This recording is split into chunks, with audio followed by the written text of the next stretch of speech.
bought op scores.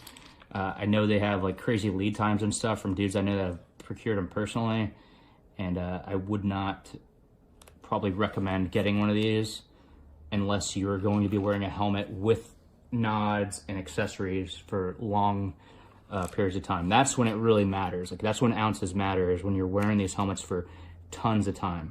So if I'm rocking dual tube nods and lights and strobes and battery packs and all this different stuff, I'd probably lean towards the maritime if I was doing that for sustained time.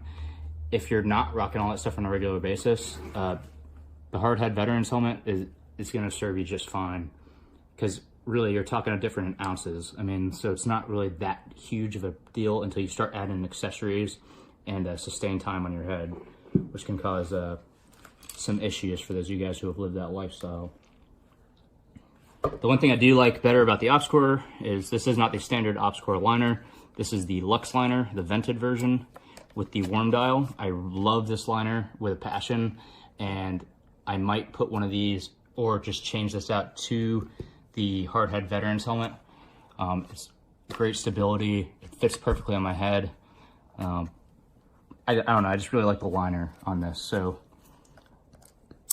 but I would not recommend going out and buying one of these unless you're getting them issued through work, because I mean, this is ridiculously overpriced for what it is, which is just a helmet, which is not even rated as well as the hardhead veterans helmet. So, you know, food for thought. I'm not gonna, if you want to go spend your money on it, by all means, but it's probably not something I would do. And you see where I had to add Velcro for V-lights and a battery pack.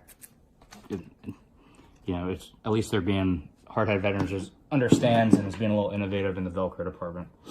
This is probably what most of you guys are wearing, which is honestly the reason a lot of guys are buying the HHV. So this thing, I mean, I think they came out in like the early 2000s. This is what I first wore when I got to regiment, until I got an OpsCore. You know, for the time, I mean, it's better than like an old, you know, K-pop style helmet, but it's just ridiculously heavy. It sucks to run comms on it. And when you start adding in, you know, battery, this is for 6s, but once you start adding in battery packs and little lights and all this and that and rails, this thing is heavy. And take it from somebody who has 2 herniated discs and like a few other spinal issues from the line of work.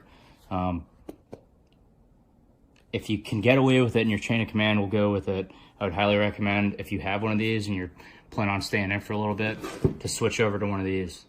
The ballistic properties are saying back force deformation is better, and you can run comms and other things, and it's a ton lighter than this. I mean, this thing is a beast. So most of you guys are probably running green pads in there, but and different chin straps, but this is just an older Mitch. I think they just call the ACH now or whatever it is, but long story short, this thing sucks. So, you know, they come in a variety of colors, so you can get covers for them. They work with a ton of other accessories from the other helmet companies and aftermarket companies. And overall, I'm pretty impressed. I mean, this is a really good helmet. I like the hydro dipping option. I like the fact that it's sub $500. And I like the fact that I would feel safe if I got hit with this. You know, they're an open and honest company. They're kind of changing the game, and they have clearly displayed that you don't need to spend $1,500 on a high-cut helmet in order to get the protection you need. So if you guys are in the market, or if you guys are just looking to switch it up from your older helmet or issue helmet, check out Hardhead Veterans. They're kind of changing the game, and there's a lot of new accessories that they're coming out with in the process of this. So, yeah.